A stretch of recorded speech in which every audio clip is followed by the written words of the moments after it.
Hello बच्चों, पिछले video में चर्चा हुई थी कि विलयन क्या होता है।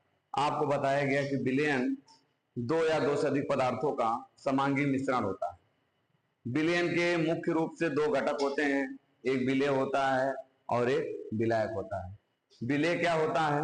विलयन में जिस घटक की मात्रा कम होती है उसे हम विलेय कहते हैं, तथा जिस घटक की मात्रा अधिक होती है उसे हम विलायक कहते हैं। आइए हम उसको उदाहरण के माध्यम से समझते हैं। देखिए, हमें पहले ही आपको बताया, सूचित किया गया कि विलयन के दो घटक होते हैं, एक विलेय और एक विलायक। विलयन को इंग्लिश में सॉल्यूशन कहते हैं और विलेय को सैल्यूट और विलायक को सॉल्वेंट। हम जानते हैं चीनी और जल को मिलाने से शरबत बनता है।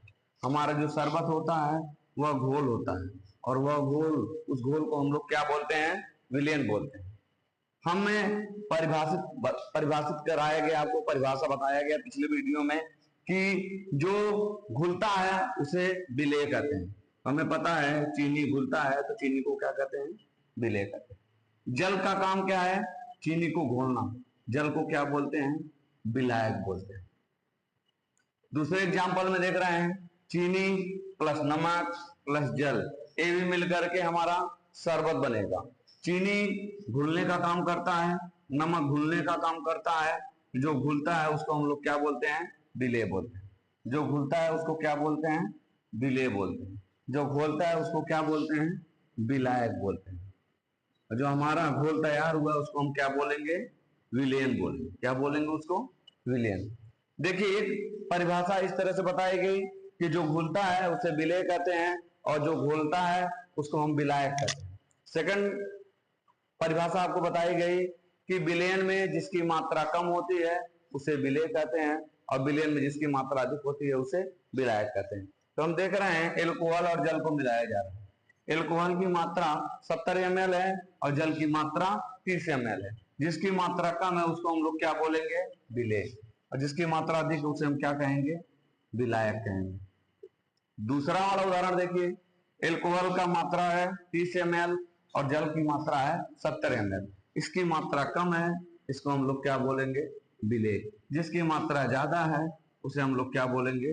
विलायक। हमारा 100 ml का घोल तैयार हुआ है, उसे हम लोग क्या बोलेंगे? विलयन बोलेंगे। तो इस तरह से आप उदाहरण के माध्यम से विलेय, विलायक और विलयन के बारे में समझ। अब हम जानेंगे कि विलयन के प्रकार। विलयन के प्रकार, क्लासिफिकेशन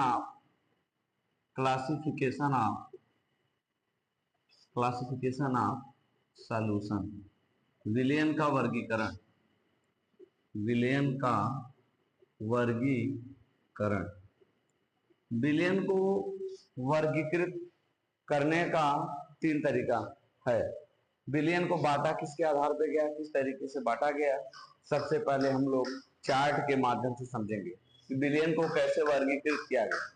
देखिए, विलयन को सबसे पहले विलेय की मात्रा के आधार पर वर्गीकृत किया गया।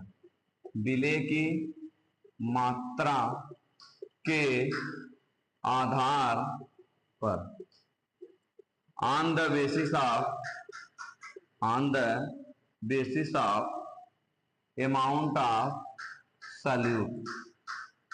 विलेय की मात्रा के आधार पर एक वर्गीकरण का आधार यह है, विलेय की मात्रा कितनी है, किसमें कितनी घुली है, इसके आधार पे विलयन को 5 भागों में बांटा गया। सबसे पहला बांटा गया तनु विलयन। सबसे पहले क्या बांटा गया? तनु विलयन नाम दिया गया, जिसको इंग्लिश में कहते हैं डाइल्यूट सॉल्यूशन। क्या बोलते हैं?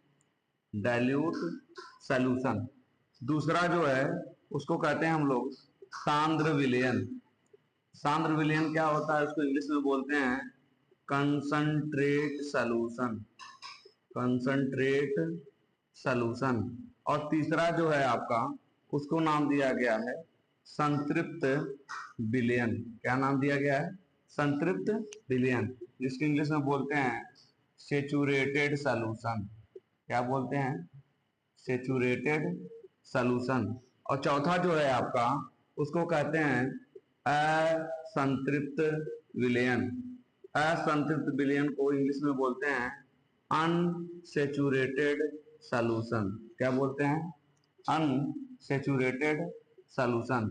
और पांचवा जो है उसको बोलते हैं अति संतृप्त विलयन, अति संतृप्त विलयन, जिसको कहते हैं हाइपर सेचुरेटेड या सुपर सेचुरेटेड सॉल्यूशन।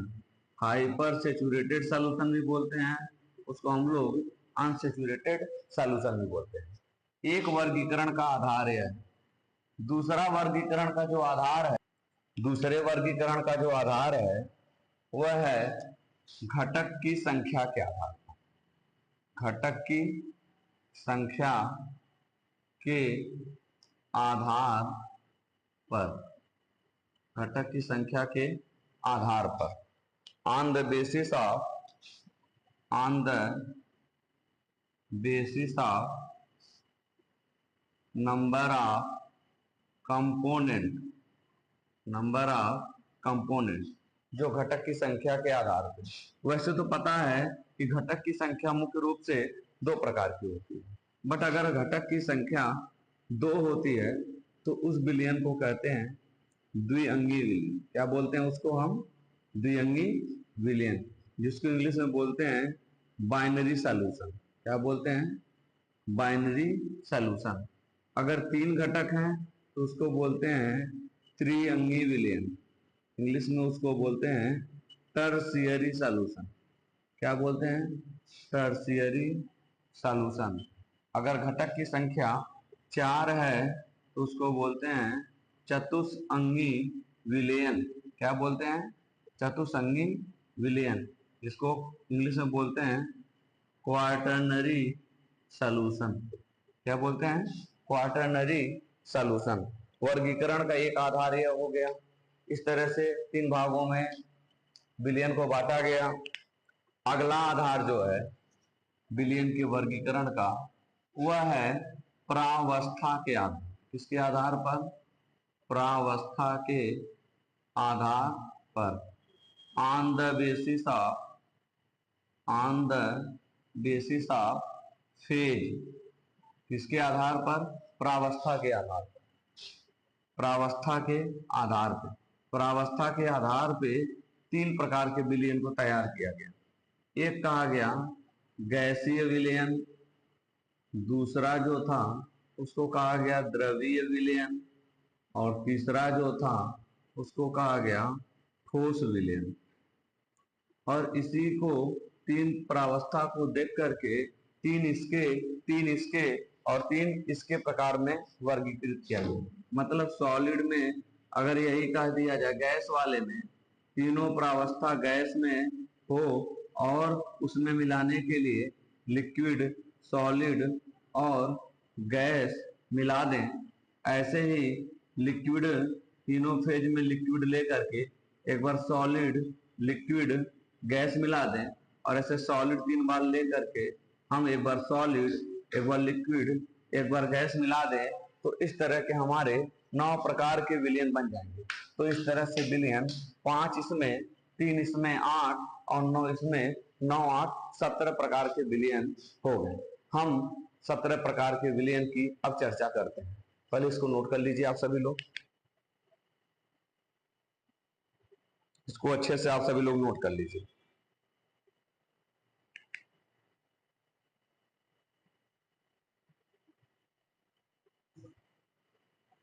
बच्चों, पिछले वीडियो में विलयन के वर्गीकरण की बात हुई थी, जिसमें हमने जाना कि विलयन 17 प्रकार के होते हैं, जिसमें हम विलय की मात्रा के आधार पर 5 प्रकार के विलयन के बारे में जाने। अब उसको थोड़ा परिभाषित कर लिया जाए। देखिए, पहली हेडिंग थी तनु विलयन। तनु विलयन आपके सिलेबस में 4 हेडिंगे हैं, 5वीं भी इसी से रिलेटेड है, 4 की चर्चा इसमें दी गई है। देखिए, तनु विलयन, जिसको इंग्लिश में कहते हैं डाइल्यूट सॉल्यूशन। ये क्या होता है, यदि विलायक में विलय की मात्रा कम उपस्थित हो, कम घुली हो, अल्प उपस्थित हो, तो उस विलयन को हम लोग क्या नाम देते हैं, तनु विलयन। दूसरा जो है सांद्र विलयन। सांद्र विलयन क्या होता है, यदि विलायक में विलय की अधिकतम मात्रा उपस्थित होती है, मतलब अधिक मात्रा अगर घोली गई है, तो उसको हम लोग कौन सा विलयन बोलते हैं, सांद्र विलयन। तीसरा है संतृप्त विलयन। संतृप्त विलयन को इंग्लिश में कहते हैं सैचुरेटेड सॉल्यूशन। क्या होता है saturated solution? What is the saturated solution? ऐसा विलयन जिसमें विलेय की अधिकतम मात्रा घुल चुकी है, मतलब अब उसमें हम और अधिक विलेय नहीं बोल सकते हैं, तो उस विलयन को क्या बोलते हैं हम लोग? संतृप्त विलयन। नेक्स्ट है अति संतृप्त विलयन। अभी आपको बताया गया कि संतृप्त विलयन जिसमें विलेय जितना घुलना था उसमें उतना घुल गया है, अब उसमें घोल नहीं सकते। बट उसी संतृप्त विलयन के टेम्परेचर को हम अगर बढ़ा दें, ताप को बढ़ा दें, तो इसमें विलेय की थोड़ी मात्रा और घुल जाएगी। तो घुल जाने पे तब जो विलयन बनता है, तो उस विलयन को हम लोग क्या नाम देते हैं? अति संतृप्त विलयन। यह जो विलयन होता है यह एक अस्थायी निकाय होता है। क्या होता है यह एक अस्थायी निकाय। आप सभी लोग इसको नोट कर लीजिए।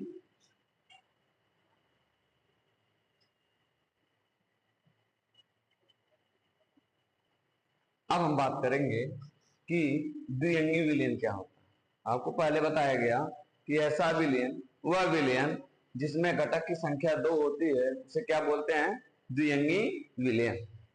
अगला है त्रिअंगी विलयन। त्रि मतलब 3, अंग मतलब घटक।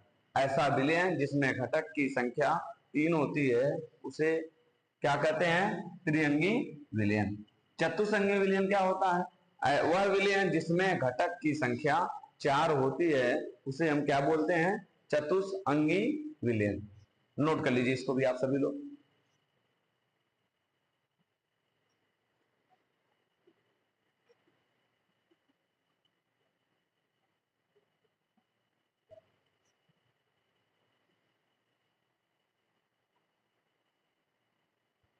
नोट कर लीजिए आप सभी लोग, इसको नोट कर लीजिए।